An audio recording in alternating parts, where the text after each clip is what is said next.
সুপ্রিয় দর্শক, আমি মুস্তাফা আলী সবাইকে স্বাগত জানাচ্ছি সম্পাদকীয়তে। আজকের বিষয় ঘর সামলাবো না লড়বো, আর এই নিয়ে আলোচনার জন্য আমাদের স্টুডিওতে উপস্থিত আছেন ওয়াহিদুল গনি, ক্রিকেট কোচ, মাঝখানে আছেন খালেদ মাসুদ পাইলট, সাবেক অধিনায়ক বাংলাদেশ জাতীয় ক্রিকেট দল, এবং ওই প্রান্তে আছেন এস.এম. কায়সার, ক্রীড়া সম্পাদক সকালের খবর। তবে আলোচনা শুরুর আগেই চলুন দেখে নিই এখনকার প্রধান শিরোনামগুলো। জাতীয় পরিচয়পত্র সংশোধনের পরও স্মার্ট কার্ডে নাম ঠিকানা ভুল সহ নানা অসঙ্গতি সংগ্রহ করতে এসেও ভোগান্তির অভিযোগ নির্মূল করার প্রচেষ্টা চলছে। শিশুদের সুরক্ষায় দেশে প্রথমবারের মতো চালু হলো হেল্পলাইন। যে কোনো সময় তাৎক্ষণিকভাবে মিলবে সহযোগিতা, অপব্যবহার হলেই ব্যবস্থা, জানালেন প্রধানমন্ত্রী। দিনাজপুরে ধর্ষণের শিকার শিশু পূজা এখন শঙ্কামুক্ত, তবে 2 মাসের মধ্যে অস্ত্রোপচার সম্ভব নয়, জানালেন চিকিৎসক। কলেজ ছাত্রী খাদিজাকে আইসিইউ থেকে কেবিনে স্থানান্তর। বিএনপি সংলাপের সব পথ বন্ধ করেছে বললেন ওবায়দুল কাদের। ফখরুলের দাবি, সংকট সমাধানে আলোচনার কোনো বিকল্প নেই।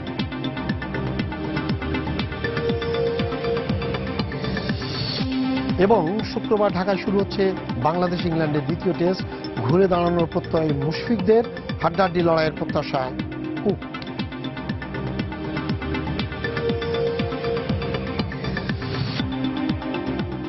আপনাকে অনেকদিন পরে দেখলাম, ভালো লাগছে। দীর্ঘদিন পরে আগে মাঠে দেখতাম, যা হোক। হয়তো এই আমলের কোনো লোক আপনাকে হয়তো হয়ে গেল, অথবা আপনি যেখানে কোচিং করেন সেখানে হয়তো মানুষজন আপনাকে চিনে পায়। আপনার যে প্রোফাইলটা আছে সেটাও অনেক মানুষ হয়তো মনে রাখে না।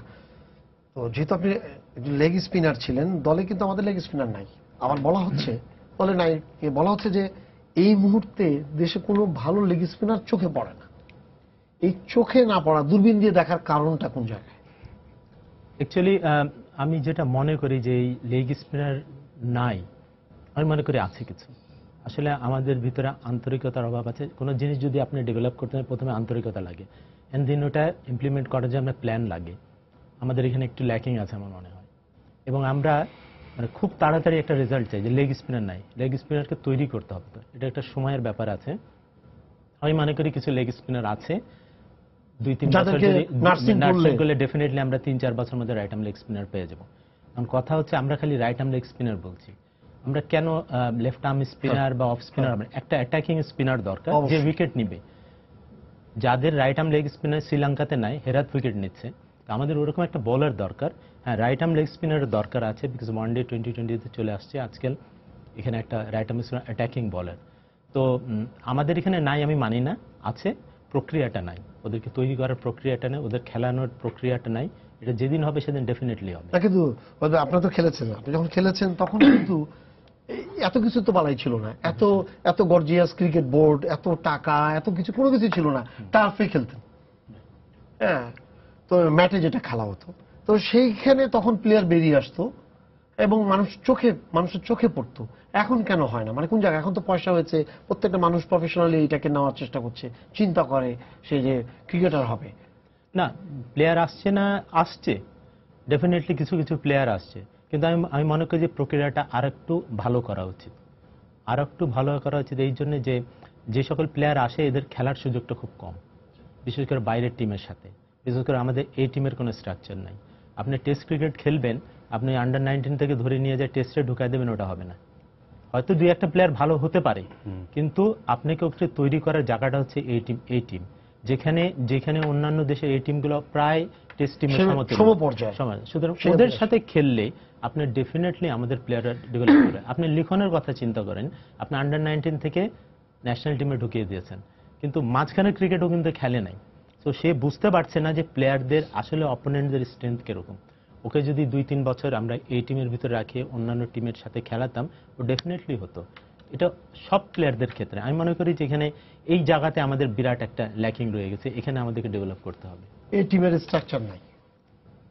তাহলে আমরা যখন বলছি যে আমরা ওয়ানডেতে ভালো খেলছি, মানে আমার কোনো একটা অবস্থায় আছি, বা টি-20তে আমরা খেলার চেষ্টা শর্ট ভার্সনের ইয়াতে, আমাদের এই টিমের স্ট্রাকচার নাই। এই টিমের স্ট্রাকচার না থাকা মানে হলো যে আমি যখন যা মনে করছি তাকে দিয়ে দিচ্ছি, বললাম টেস্ট করলাম, হলো না, আর আপনি তো পারেন না, অতএব বোঝা নিয়ে চলে আসবো।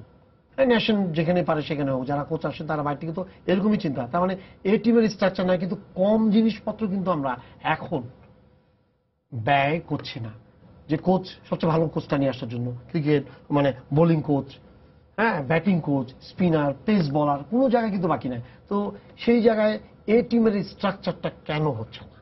না, আমার মনে হয় যে আমি যে কথা বলবো আমার মনে হয় সবাই আমার সাথে একমত হবে। বিকজ হয়তো আমরা ন্যাশনাল টিম খুব ভালো খেলছি, মানে ন্যাশনাল টিমের প্লেয়াররা খুব ভালো পারফর্ম করছে, এর জন্য হয়তো কোথায় কি ল্যাকিংস গুলো আছে আমরা সাধারণ মানুষরা দেখতে পাচ্ছি না। বাট আমি আজকে যেটা বলবো 10 বছর আগেও সেটাই বলেছি এবং সামনে 10 বছর পরে সেটাই কিন্তু আলটিমেটলি বলবো, যে আমাদের হয়তো না বলার সুযোগ না থাকতে পারে, হয়তো যারা আমরা উপরে হয়ে যায় হয়তো যারা বোর্ডে এখন আছেন এবং মনে করবেন হয়তো আমরা হয়তো তাদের এগেনস্টে বলছি, এগেনস্ট না, নিউট্রাল জিনিস। আমার কাছে মনে হয় একটা স্ট্রাকচার হওয়া উচিত, যে স্ট্রাকচারের মাধ্যমে ভবিষ্যৎ ক্রিকেট হবে বাংলাদেশের। এই স্ট্রাকচার যেমন একটা ক্যাডেট কলেজ থেকে ওখান থেকে ক্যাপ্টেন, মেজর, জেনারেল সবকিছু বেড়ায়, তো বিভিন্ন ক্যাডেট কলেজের মাধ্যমে কিন্তু একটা পর একটা এসে বেস্ট কোয়ালিটি একজন মেজর, ওই লেভেলের লোকগুলো ওখানে যায়। আমরা ধরেন লাস্ট 14 বছরে আমরা ক্রিকেট একাডেমি বানিয়েছি কয়টা? বানিয়েছি মাত্র একটা, যেটা হচ্ছে মিরপুরে। আপনি এই যে সামনে বিপিএল খেলা হবে, বিপিএল এর মাঠের ফ্যাসিলিটিসটা কোথায় আছে? তো আপনি শুধু ন্যাশনাল টিমই শুধু প্র্যাকটিস করার ফ্যাসিলিটি আছে, আর বাদ বাকি টিমগুলো যারা খেলছে, প্রমিজিং প্লেয়ার যারা উঠবে অথবা যারা বাদ পড়েছেন টিম থেকে, তারা কোথায় যেয়ে প্র্যাকটিস করবে? এই যে স্ট্রাকচার, আমি শুধুমাত্র এটা আমি বললাম যে কেন বলছি, যে ধরুন কোয়ালিফাইং খেলা হতো একটা সময়, কোয়ালিফাইং খেলা তো ওয়াইড ভাই আমার সাথে একমত হবে, যে কোয়ালিফাইং খেলাতে হাজার হাজার ছেলে খেলে, বাংলাদেশের সমস্ত ডিস্ট্রিক্টের ছেলেরা ঢাকায় এসে কোয়ালিফাইং খেলে, তাদের স্বপ্ন যে বাংলাদেশে এই ঢাকাতে এসে লিগ খেলবে, ঢাকায় একটা স্থান করবে, ন্যাশনাল টিমে খেলবে একদিন। কিন্তু কোয়ালিফাইং খেলাতে করলো কি, এমন একটা এন্ট্রি ফি করলো যে 5 লাখ টাকা, সম্ভবত 5 লাখ টাকা করলো, যারা কিনা ম্যাক্সিমাম আর কোনো টিমই আর এফোর্ড করার মতো না। কোয়ালিফাই মানে কি, বেসিক্যালি সব এলাকার ছেলেরা আসবে এখানে, হাজার হাজার ছেলে খেলবে, এখান থেকে পিক করে যারা ভালো খেলবে তারা হয়তো 3rd ডিভিশন খেলবে, ওখান থেকে 3rd ডিভিশন থেকে বাছাই করে। যে এখন আপনি যদি টিমই যদি এন্ট্রি না করে 5 লাখ টাকা দেন, আপনার তো এক্সট্রা খরচ আছে আরো টিমের। তো সেইখানে যদি আপনি ওইখানে যদি প্রতিবন্ধকতা তৈরি করেন, আগে ছিল আমি যতদূর জানি যে 100টা 90টা এরকম টিম হতো কোয়ালিফাইনে, লাস্ট কোয়ালিফাইং টিম হয়েছে 3টা সম্ভবত। তার মানে কতগুলো ছেলেকে আপনি ঢাকায় এই কোয়ালিফাইং খেলা থেকে বঞ্চিত করলেন। মানে আপনি বুদ্ধিমান হওয়ার পরে, সব স্ট্রাকচার থাকার পরে আপনি এমন ভাবে স্ট্রাকচারটা কাট ডাউন করছেন যে আগে কিছুই ছিল না, তারপরেও আপনার সব লোক আসছিল, এখন পাইপলাইন রাস্তা বন্ধ। আমি তো উল্টা স্পেস তৈরি করবো, ছেলেরা যেন খেলার সুযোগ পায়, খেলাটা যেন আরো বেশি বাড়ে এবং খারাপ জায়গা থেকে তারা যেন বেরিয়ে আসতে পারে। মানে আমরা যেমন হচ্ছে না, অনেকেই তো আসতে বিভিন্ন পথে চলে আসছে, ডাইভার্ট হয়ে আছে, তো সেই জায়গাটা উন্মুক্ত করে দেবে খেলার জন্য আমার কাছে মনে হয় আরো।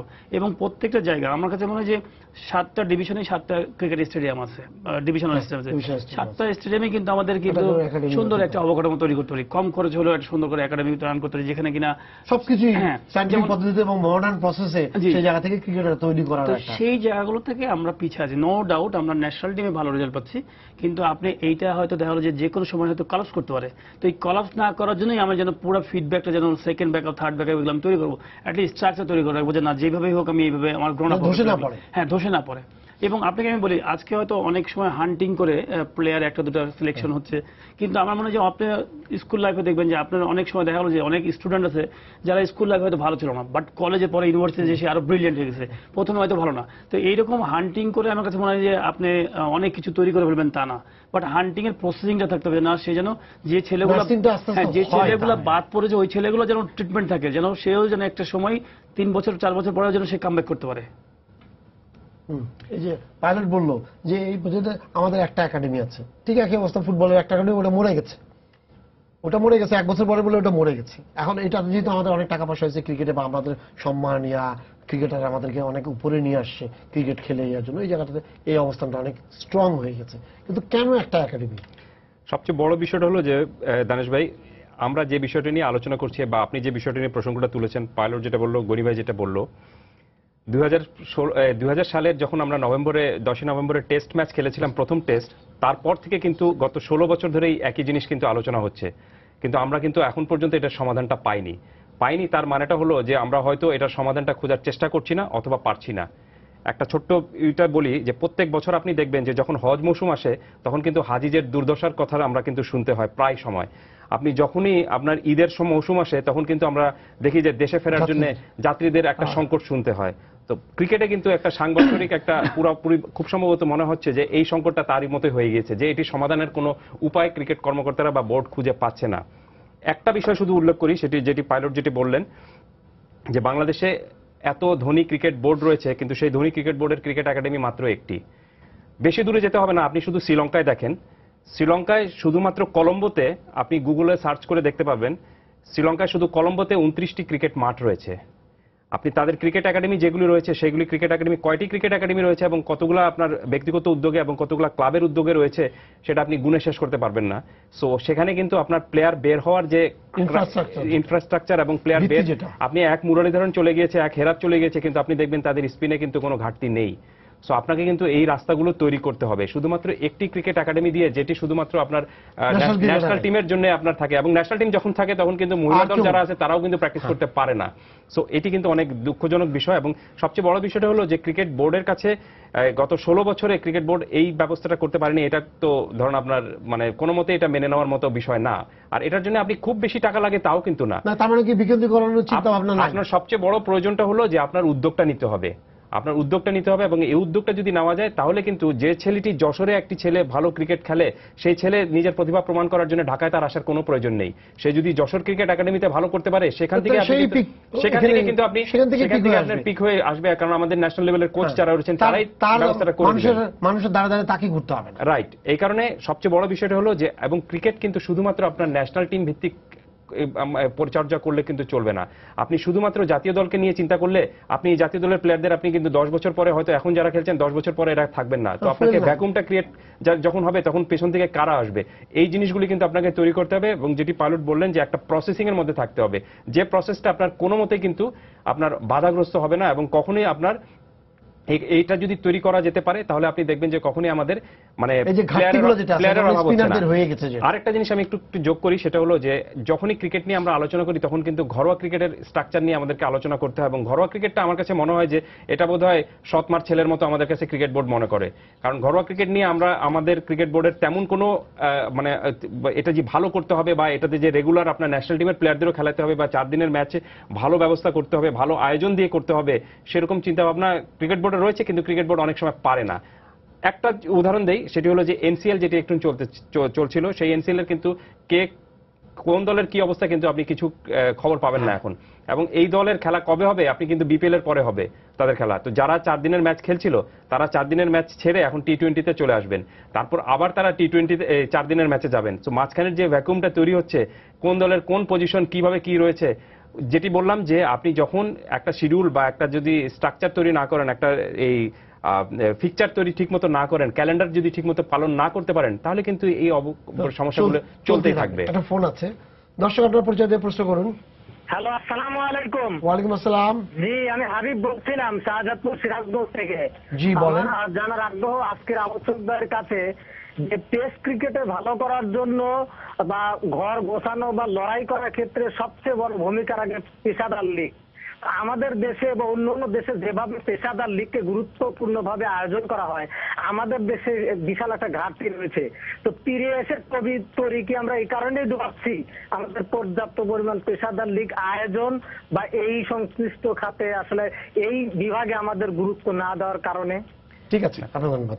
হয়তো আপনি আমাকে বলবেন একটা জিনিস, এখন এই যে কালকে যে টিমটা খেলতে মানে প্রথম ইয়েতে খেলতে যাচ্ছে, আমরা চট্টগ্রামে যেটা দেখলাম সেটা সম্পূর্ণ পুরোপুরি একদম স্পিনিং উইকেট, যেটা সত্যি কথা বলতে কি আমাদের ন্যাচারের যেটা মানে যদি আমি বলি যে আমাদের ন্যাচারের যেটা একদম মানে ওইভাবেই ইয়া করা হয়েছে।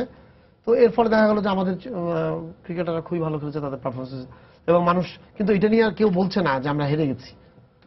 তার মানে যে মানুষ এই যে জিনিসটা দেখেছে যে ইয়াটা পেয়েছে যে আমাদের পারফরমেন্স অনেক হাই, ও আমাদেরকে যা কোচ বলেছে তার ঠিক উল্টাটা এখানে হয়ে গেছে। তো আপনার কি মনে হয় যে এই পিচটাও ওইভাবেই ইয়া হচ্ছে যে না আমরা স্পিনার নির্ভর থাকবো? আর যেহেতু আমাদের বোলিং স্ট্রেংথ হচ্ছে স্পিনারদের উপরে, তো ডেফিনেটলি আমাদেরকে ওরকম উইকেট বানাতে হবে।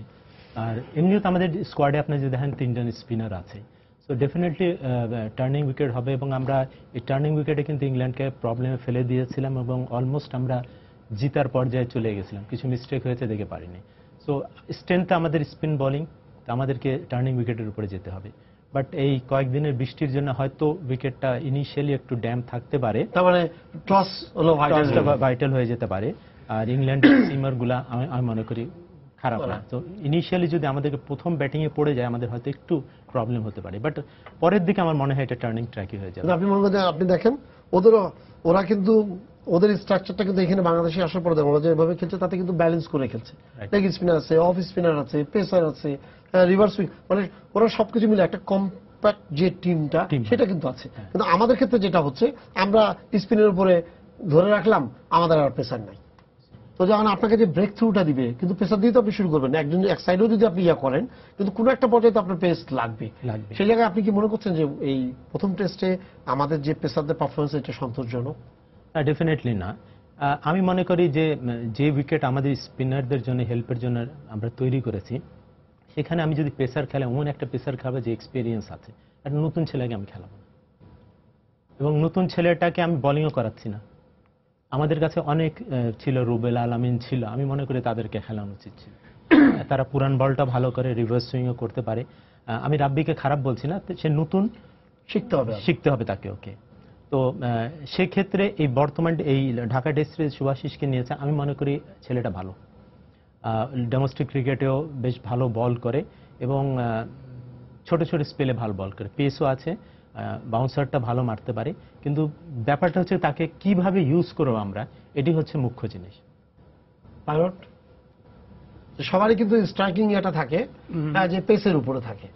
তো আমরা এতদিন পর্যন্ত ওয়ানডে পর্যন্ত আমরা যেটা বলা হচ্ছিল যে আমাদের পেসগুলো খুব অনেক বেশি উন্নত হয়ে গেছে, এখন দেখা গেলো টেস্টে আসার পর দেখা যাচ্ছে যে আমাদের পেসার খুঁজে পাওয়া যাচ্ছে না। এর কারণটা কোন জায়গায়? না দানিশ ভাই, আমাদের টিমটা আসলে যদি ব্যালেন্স করতে চান, আমাদের কাছে মনে হয় যে আমরা স্পিনার দিয়ে আমাদের ব্যালেন্স করলে অনেক বেশি ভালো টিমটা মানে স্ট্রং হয়। আপনি যদি দেখেন যে আমাদের কিন্তু সব কিন্তু স্পিন অলরাউন্ডার, মানে যেমন সাকিব যদি বলেন batsman spinner, Mahmudullah Riyad, Miraz batsman spinner, fast bowler কিন্তু ব্যাটসম্যান নাই।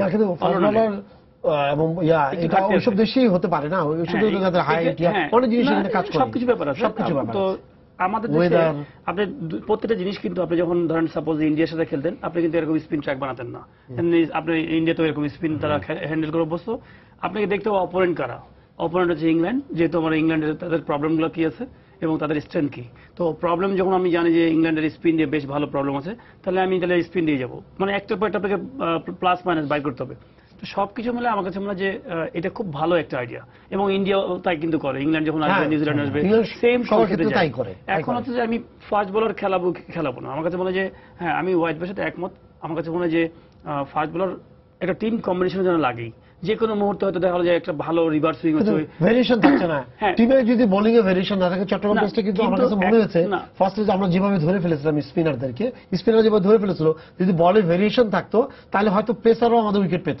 কিন্তু দেখা গেল যে আমরা ওই জায়গাতে দাঁড়াতে পারিনি, এর ফলে 293 রান হয়ে গেছে। না, একটা জিনিস কিন্তু দানিশ ভাই স্বীকার করতে হবে, তারা পেস বোলাররা কিন্তু যে রেগুলার ছোটবেলা থেকে গ্রোন আপ হয়েছে, ওইভাবে লম্বা সময় ধরে ফার্স্ট ক্লাস খেলেছে, বিভিন্ন রকম মানে কোয়ালিটি ম্যাচ খেলেছে, দেন তারা এই লেভেলে আসছে। তাদের ব্রেন আমাদের ব্রেনের মধ্যে একটু হলে পার্থক্য আছে। কিন্তু আমি বলবো যে ধরেন এইরকম টাফ উইকেটে আমাদের ফাস্ট বোলারদের জন্য আসলে ডিফিকাল্ট, এরকম স্পিন ট্র্যাকে, কারণ বল ভাগবে না। তারা হয়তো এক্সট্রাঅর্ডিনারি বলে এটা পারে, আর আমাদের একটু হলো পেস বোলিং এ ব্যাটিং একটু হলে প্রবলেম আছে। আমি বলবো না যে আমরা আবার পেস বোলিং এ ভালো ব্যাটিং করি, তারা পেস বলটা ভালো ব্যাটিং করে বলে কিন্তু ধরে ফেলে জিনিসটা। তো দুইটার মধ্যে একটু ডিফারেন্স। স্পিন হলে আবার আমরা খুব সুন্দর ধরে ফেলবো ব্যাটিং এ। তো সবকিছু মিলে আমার কাছে মনে হয় যে কম্বিনেশন খুব সুন্দর ছিল। বাংলাদেশ টিম নিঃসন্দেহে আমি বলবো যে 14 মাস কিন্তু বাংলাদেশ টেস্ট ম্যাচ খেলে নাই, এবং এতগুলো দিন কিন্তু প্রায় 1-1.5 বছর ধরে কিন্তু কোনো Bangladeshi player 80% player first class খেলে নাই। আপনি যদি দেখেন সাকিব খেলে নাই, তামিম খেলে নাই, মুশফিক খেলে নাই, ম্যাক্সিমাম প্লেয়ার শুধু মিরাজ আর মমিনুল, এই 2-3 জন প্লেয়ার তো ফার্স্ট ক্লাস খেলেছে। তো 4 দিনের একটা হ্যাবিট লাগে। আপনার রেগুলার আপনি যদি ধরেন মানে কি বলবো, মানে একটা জিনিস করে বসতো, সেইটা হ্যাবিচুয়েটেড, তারা অলরেডি ইংল্যান্ড, আমরা কিন্তু হ্যাবিচুয়েটেড না। তো সেইখানে আপনি কিন্তু একটু ঘাটতি হবেই। তারপরে আমি বলবো যে বাংলাদেশ টিম যে ম্যাচ জিতেছিল, ওয়ান ডে টি20, যে ম্যাচের যে উইনিং হ্যাবিটটা ছিল, মধ্যে একটা বিশাল বড় তাদের মধ্যে একটা মানে উদ্দীপনা কাজ করছে, যে আমরা কনফিডেন্সটা বিল্ড আপ করেছে, আমরা জিতে পারবো আমরা। এবং তারা সুন্দর প্ল্যান করেছিল।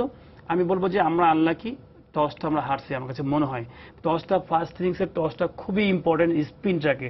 ফাস্ট বোলিং এ যেমন আমি নিউজিল্যান্ডে খেলতে গেলে যেমন টসটা ইম্পর্টেন্ট, বাংলাদেশের মতো এই ইন্ডিয়াতে টসটা ইম্পর্টেন্ট। কেন নিউজিল্যান্ডে খেলতে গেলে আপনি কিন্তু টসটা জিতা উচিত এই জন্য যে ফার্স্ট ফিল্ডিং করবেন, বিকজ ওখানে প্রথম 2 দিন ঘাসের উইকেট থেকে সুইং করবে, আপনাকে টস জিতে ফিল্ডিং করতে হবে। আর এরকম উইকেটে হচ্ছে আপনি টস জিতে আপনি ভাগ্যটা ফেভার করতে হবে যে আমি ব্যাটিং এ যাবো, বিকজ আমি 5 দিনটা কোন রকম উইকেট টিকার জন্য হয়তো কোন রকম কিরোটা প্রথমে 1-2 দিন কোন রকম ভালো বানায় রাখে। তো ওই একদিন যদি আপনি ব্যাটিং করে একটা অ্যাডভান্টেজ পান, সেটা কিন্তু সেকেন্ড আর পাবে না কেউ। তো সেই জায়গাতে আমরা পিছিয়ে গেছি। আপনি যদি দেখেন ফার্স্ট ইনিংসের লিডটা আমাদেরকে, আমি বলবো তারপরেও দুই টিমের যদি কম্পেয়ার করেন, আমি বলবো বাংলাদেশ টিম সুপার ক্রিকেট খেলছে। আচ্ছা কাসার মমিনুল ক্লাস, এটা কোনো সন্দেহ নাই, কিন্তু মজার ব্যাপারটা হলো 14 মাসে যদি একটা লোক কোনো ম্যাচই না খেলে, আমাদের বাংলাদেশে তো কোনো টেস্ট টিম নাই, তো সে কি দলের মধ্যে এই যে 50 ওভার্সের ম্যাচের মধ্যে, যদি আমি মনে করি সে আমার অ্যাসেট, তাহলে তো তাকে এটাতে অভ্যস্ত করা দরকার, কারণ 14 মাস পর একটা করে টেস্ট খেলবে, 2টা করে টেস্ট খেলবে, এবং তারপরে ও বেঁচে থাকবে। না তা তো অবশ্যই, এবং সবচেয়ে বড় বিষয়টা হলো যে তার তো খেলার মোটিভেশনটা হারায় যাবে, কারণ আপনি যে 14 মাস পরে টেস্ট খেলতে নামছেন, এটা কিন্তু 14 মাস আগে আপনি কিন্তু জানতেন না যে আপনি তারপরও খেলতে নামবেন। যেহেতু বলে দেওয়া হয়েছে যে তুমি টি20তে খেলবা না, তুমি ওয়ানডেতে খেলবা না, তুমি শুধুমাত্র আমার টেস্ট প্লেয়ার। খেলছে এতদিন পর, হ্যাঁ সে এতদিন পর ইন্টারন্যাশনাল রাইট, আপনি 14 মাস ওনাকে বলে দিয়েছে যে আপনি এটা ছাড়া ফিট না, তাহলে এই খেলাও হয় না আমাদের এখানে, তাহলে উনি যে ক্লাস এইটা করার জন্য কি করা দরকার না, তা তো অবশ্যই। সেই কারণে তার ধরেন আপনি 4 ডে ম্যাচ এবং 3 ডে ম্যাচে যাতে অভ্যস্ত নিয়মিত হতে পারেন, সেই কারণে ক্রিকেট বোর্ডের উচিত ছিল যে আপনার ঘরোয়া ক্রিকেটে তাকে এই ধরনের সুযোগ করে দেওয়ার। আপনি দেখেন, মানে উদাহরণ হিসাবে আমরা সবসময় কিন্তু অন্যান্য দেশগুলির টানি, যে কিন্তু ঘটনা হলো যে আপনি যদি দেখবেন এই বিষয়ে যদি ভারতের উদাহরণটাই আমি আপনাকে দিচ্ছি, আপনি সারা মৌসুমে কিন্তু ভারতে ক্রিকেট খেলা হয়ে থাকে। আপনি ভারতের ক্রিকেটের রঞ্জি ট্রফি বা আপনার দুলীপ ট্রফি যে ম্যাচগুলি হয়ে থাকে, সেখানে কিন্তু দর্শক কিন্তু পুরো ফাঁকা স্টেডিয়াম, কিন্তু সেই ম্যাচও কিন্তু তারা টেলিভিশনে দেখাচ্ছে। এমন না যে তারা বলছে যে আমরা লাভ করতে পারছি না দেখে এই ম্যাচ আমরা টেলিভিশনে দেখাবো না, তারা কিন্তু সেই ম্যাচও দেখাচ্ছে। হ্যাঁ, অন্য ম্যাচ থেকে তারা প্রফিট করছে, কিন্তু এই ম্যাচটা তারা হয়তো লস করে দেখাচ্ছে, কিন্তু তারপরে তারা দেখাচ্ছে এবং সারা বছর কিন্তু চলছে।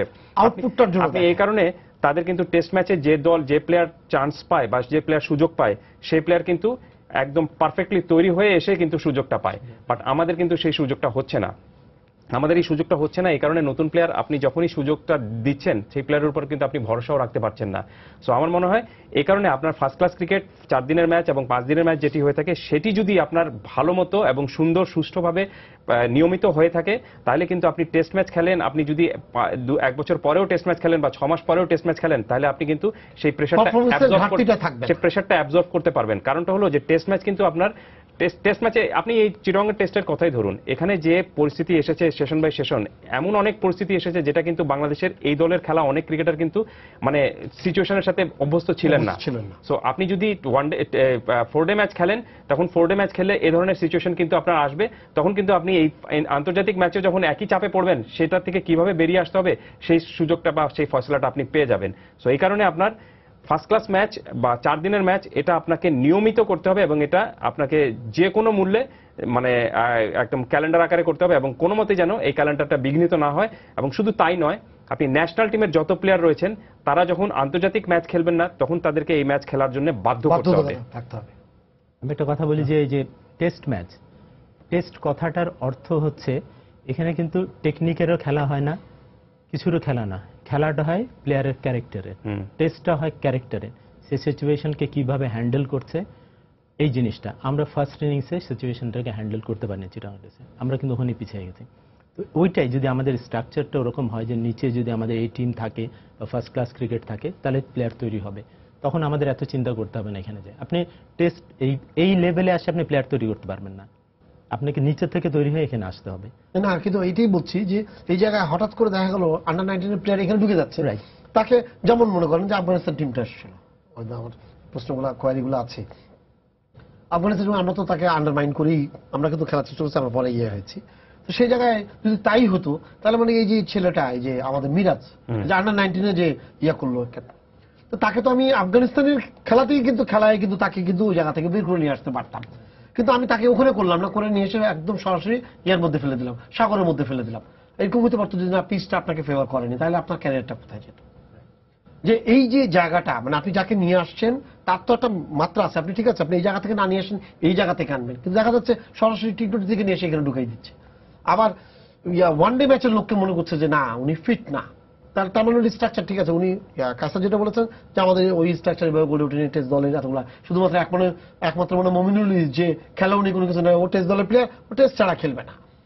তার মানে হলো যে আমরা তো খেলছি ওয়ান ডে, আসলে যতদিন পর্যন্ত আমাদের ওই স্ট্রাকচার না হবে ততদিন পর্যন্ত আমাদের এই ওয়ান ডে প্লেয়ার গুলোই তো খেলবে, এবং এরা ম্যাচুড এসে তামিম বলেন, ইমরুল কায়েস বলেন, যাদেরই বলেন না কেন, সাকিব আল হাসান কিন্তু সবাই এইভাবেই ম্যাচুড। আমরা বাধ্য ওয়ান ডে খেলে গেলে আমাদেরকে উপস্থিত হচ্ছে, কারণ আমাদেরকে ওইভাবে এফটিপি বা ইয়াতে গত বছর পর্যন্ত আমাদেরকে এই সুযোগই দেওয়া হয়। এই ক্ষেত্রে যদি এই দলগুলো যখন খেলতে আসে ওয়ানডে ম্যাচ, যেমন আমি যদি মনে হয় যে না আমার দুর্বল দল আছে, তো সেইখানে আমি এই এই পরীক্ষা নিরীক্ষা না চালায় কেন টেস্ট বা ওয়ানডের উপর পরীক্ষা নিরীক্ষা চালাই দিই? না ঠিক আছে, এটা যে আমরা এটা করতে পারি যখন কোনো ইয়াং প্লেয়ারকে আমরা ডেবিউ করাই, আমরা একটা উইক অপোনেন্ট খুঁজি, কিন্তু ওইখানে সে পারফরমেন্স করছে, এরপর একটা স্ট্রং অপোনেন্ট যখন পায় তারা কিন্তু হারা যায়। যেমন সোহাগ গাজী বলেন, ইলিয়াস সানি, তারা যখন ডেবিউতে আসলো 6 উইকেট সাথে, কিন্তু তারপরে আর নাই, কারণ অপোনেন্টটা খুব ভালো হয়ে যাচ্ছে। তো এই ক্ষেত্রে ওই প্লেয়ারদেরকে বুঝাই দিতে হবে যে তুমি যে ডেবিউটা হলে ওই টিমটা এরকম, কিন্তু তোমাকে আরো ইমপ্রুভ করতে হবে, তুমি যখন এর পরের যেগুলো খেলবা ওগুলো স্ট্রং টিম। লাইক মিরাজ এখন ভালো বল করলো, কিন্তু এর পরের ট্যুর হচ্ছে নিউজিল্যান্ড, ওখানে ওর টেস্ট হবে, ওখানে ওর হেল্পফুল উইকেট না, তখন আমরা ওকে বুঝতে পারবো যে কতটুকু ভালো। হ্যাঁ, তো এখানে ম্যানেজমেন্টের কাজ, যারা কোচিং স্টাফ আছে তারা ওইভাবেই তৈরি করতে হবে প্লেয়ারটা।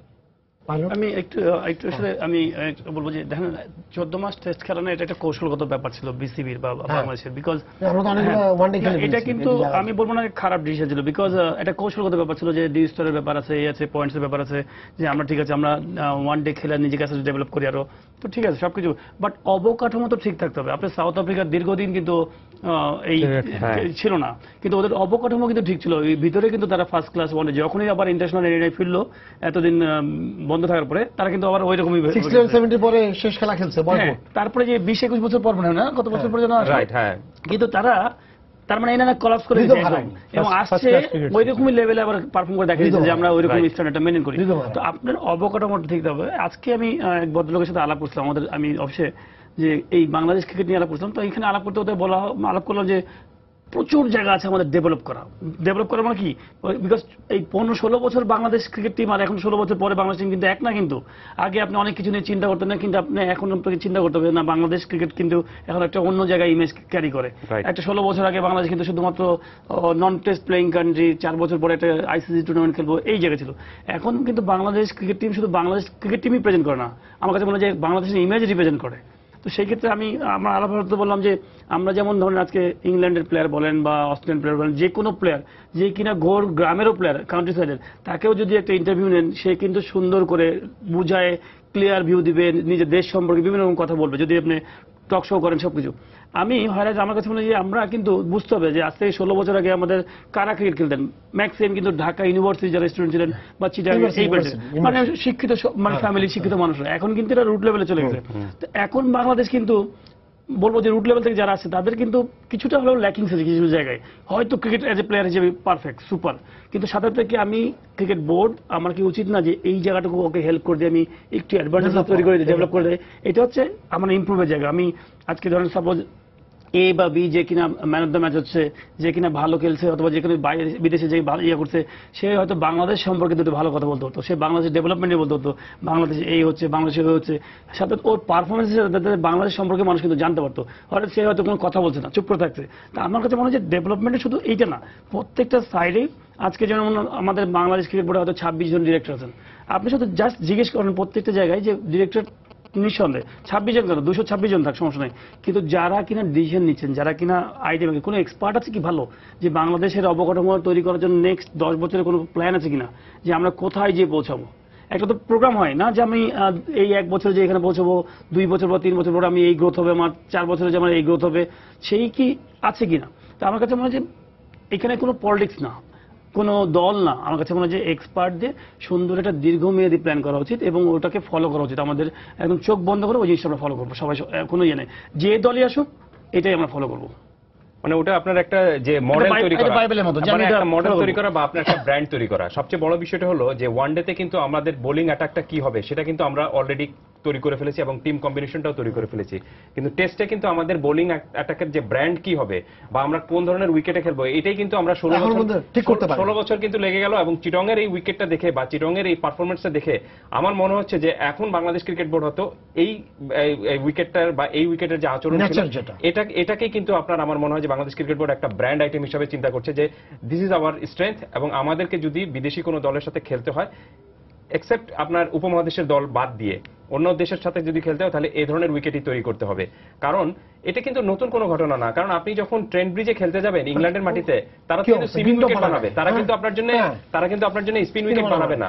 সো একই জিনিস যে আপনার যেটাতে স্ট্রেংথ, আপনি সেই স্ট্রেংথ অনুযায়ী কিন্তু আপনাকে শক্তিমত্তা দেখাতে হবে এবং সেইটাই কিন্তু তৈরি করতে হবে, যে নিজের একটা পরিচিতি বা নিজের একটা ব্র্যান্ড তৈরি করতে হবে। পাইলট যেটি বললেন ওটার সাথে আমি পুরোপুরি একমত। সবচেয়ে বড় বিষয়টি হলো, দেখুন আমরা কিন্তু 14 মাস পরে এই একটি ওয়ানডে ম্যাচ, এই টেস্ট খেলতে নেমেছি। সামনের বছর কিন্তু আমাদের অনেকগুলো টেস্ট রয়েছে, 11টি টেস্ট রয়েছে। কিন্তু আপনি আমাকে বলতে পারবেন না, বা বাংলাদেশ ক্রিকেট বোর্ডের কোনো কর্মকর্তাও বলতে পারবেন না যে 2017 সাল থেকে 2017 সাল থেকে আমরা কয়টা টেস্ট খেলবো। সো আপনার কিন্তু প্ল্যানিং, অথচ কিন্তু আপনি যদি পৃথিবীর অন্যান্য দেশের, আপনি অস্ট্রেলিয়া, নিউজিল্যান্ড বা অন্য দেশের আপনি যদি ওয়েবসাইট ক্রিকেট বোর্ডে এটি দেখেন, তাদের কিন্তু আগামী 5 বছরে তারা কার সাথে কখন খেলবে সেই টাইমিংটা কিন্তু সেট হয়ে গিয়েছে। সো আমার মনে হয় যে শুধুমাত্র 1 বছরের জন্য প্ল্যান করে আপনি তারপরে আবার 1 বছর গ্যাপে আপনার থাকবে টেস্ট খেলতে হলে, সেটি কিন্তু আপনার মানে ঠিক মডেল হবে না। সো আমার মনে হয় যে এই কারণে আপনার এখন সামনের বছর আমরা 11টি টেস্ট খেলবো, এই মুহূর্তে চিন্তা করে নেওয়া উচিত যে 2017 বা 2018তে আমরা কয়টি টেস্ট ম্যাচ খেলবো বা কাদের সাথে খেলবো, এই প্ল্যানিং গুলি তৈরি করে নেওয়া উচিত এখন থেকেই।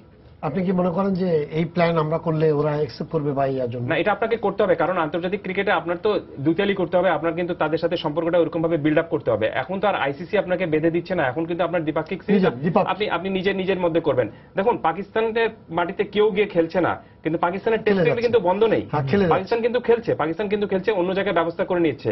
বাট আমাদের তো সেই প্রবলেমটা নেই, আমাদের তো নিজের মাঠ আছে, রয়েছে আমাদের চমৎকার ফ্যাসিলিটিস রয়েছে, আমাদের চমৎকার যে নিরাপত্তা নিয়ে যে প্রবলেমটা ছিল অন্যান্য ক্রিকেট বোর্ড বলছিল, সেটাও আমরা কিন্তু একদম চমৎকার ভাবে কিন্তু আমরা ওভারকাম করে আসছি এবং দেখিয়ে দিয়েছি।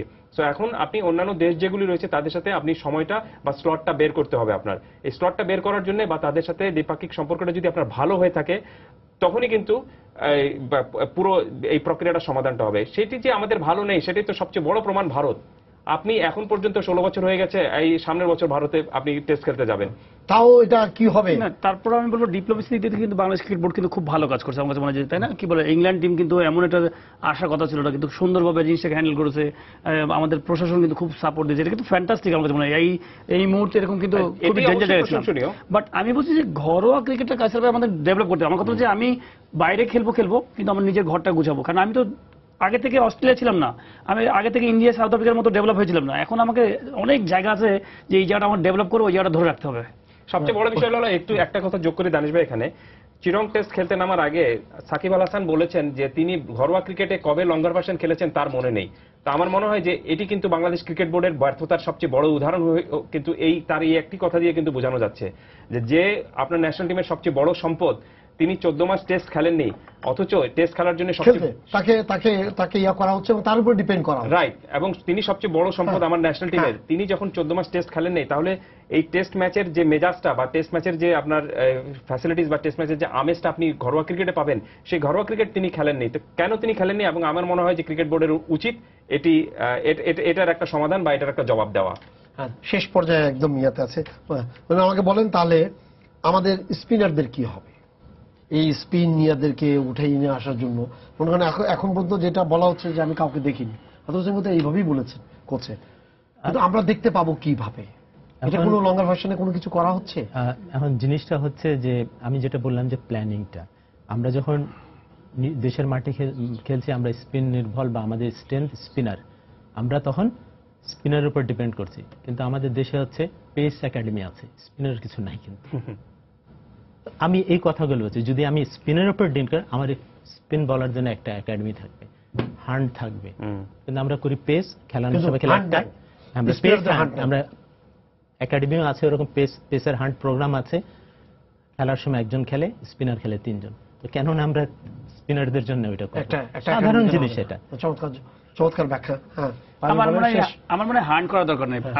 হান্ট একটা জাস্ট প্রজেক্ট, বাট প্রত্যেকটা ডিভিশনে বা এরিয়া বেস যদি একাডেমি থাকে, যে ওইখানের যারা বেস্ট প্লেয়ার সবগুলোকে নিয়ে ট্রেনিং করানো, ওইখান থেকেই প্লেয়ার বেরিয়ে আসবে। যখন চলে আসছে যে আমি পেস হান্টারে ঢুকে যাচ্ছি, তাহলে স্পিনার হান্টার কে করবে? মানে আপনি যখন স্পেশালাইজ হয়ে যাচ্ছেন, একটা প্রজেক্ট আমার কাছে মনে হয় যে আপনি গোটা বাংলাদেশ থেকে হান্ট করেন, কিন্তু আপনাকে যখন আপনি একাডেমি বেসড হবেন না, তখন কিন্তু আর হান্ট করা লাগছে না। আপনি তো ন্যাচারাল প্লেয়ার যেগুলো রুট লেভেলে যারা কিন্তু মানব যেটা হচ্ছে ইয়াং ছেলে এটা হচ্ছে যে একটাই আছে আমাদের এমন 7টা বলে 7 না, বছর পরে একটা আছে কিন্তু এটা কিন্তু বাছাই করা আরেকটা player তো extra at least দরকার। আপনি যখন পেসের হ্যান্ডের মধ্যে ঢুকে গেছেন অ্যাটলিস্ট আপনি কোনো কিছু না পারেন এই দেশের অবকাঠামো খেলার ওয়েদার সবকিছু মিলে তো ভাই, অন্তত একটা স্পিনারদের তো একটা ইয়ে জানেন দরকার। ভাই, একটা যে একাডেমি আছে সেখানে কিন্তু বাছাই করা প্লেয়ার কিন্তু ট্রেনিং করে, এমন না যে ওখানে বাছাই করা হচ্ছে সুন্দরভাবে ট্রেনিং করে তৈরি করা হচ্ছে।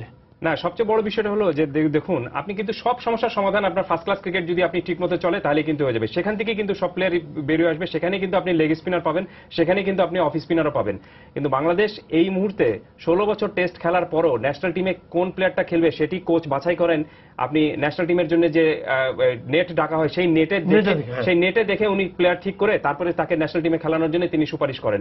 এটা পৃথিবীর কোনো দেশে আমার মনে হয় না যে এটা হয়ে থাকে। আপনাকে ফার্স্ট ক্লাস ক্রিকেটের স্ট্রাকচার যদি ঠিক থাকে, ফার্স্ট ক্লাস ক্রিকেটের নিয়মিত যিনি পারফরমেন্স করছেন তাহলে তো উনি ওখানে যা দেখবেন তার, হ্যাঁ অবশ্যই সে দেখবেন। কিন্তু আমার তো মনে হয় না যে 2014 সালের ডিসেম্বরে কোচ হাতেরু সিংকে বাংলাদেশের ন্যাশনাল টিমের দায়িত্ব নেওয়ার পর কোনো 4 দিনের কোনো ক্রিকেট ম্যাচ মাঠে বসে দেখেছেন। আর একটা জিনিস আমি একটু উল্লেখ করতে চাই, সেটি হলো যে উনি আজকে হঠাৎ করে এসে বলছেন যে তার 20টি উইকেট নেওয়ার মতো বোলার নেই, অথচ উনি কিন্তু এটি 11 নম্বর টেস্টে এসে বলছেন। কোচ হিসাবে এটা কিন্তু তার 11 নম্বর টেস্ট। তো 10টি টেস্টে খেলেছেন উনি যখন কোচ হিসাবে, তো 10টি টেস্টে তিনি এই সমস্যার সমাধান করেননি কেন? আমার মনে হয় যে এই বিষয়টি ক্রিকেট বোর্ডের খোঁজা উচিত। শুধুমাত্র ন্যাশনাল টিমের প্লেয়ারদের জন্য প্ল্যান করে দেওয়া এটি কিন্তু একজন ন্যাশনাল টিমের কোচের কাজ না। ন্যাশনাল টিমের কোচের কাজ কিন্তু তার খেলোয়াড়ের কিভাবে সফল হবে এবং কিভাবে 20টি উইকেট নিতে পারে সেটিও কিন্তু বের করে নিয়ে আসে। আশা করি ক্রিকেট বোর্ড এটা বোঝার চেষ্টা করবে। আর গণমাধ্যমের কাছে আমার কাছে খুবই ভালো লেগেছে যে স্পিন করার জন্য অবশ্যই দরকার। এটা বললাম আমরা আমাদের প্রকৃতিগতভাবে কিন্তু আমরা ওই লাইনের এবং আমাদেরকে ওই লাইনে যেতে হবে, যেটা চট্টগ্রাম টেস্ট প্রমাণ করেছে। আপনাদের ধন্যবাদ স্টুডিওতে আসার জন্য। সময় শেষ হয়ে গেছে। সবাইকে শুভেচ্ছা জানিয়ে শেষ করছি আজকের সম্পাদকীয়। আগামীকাল আবারও দেখা হবে রাত 10টায়। দেখার আমন্ত্রণ রইল। শুভরাত্রি।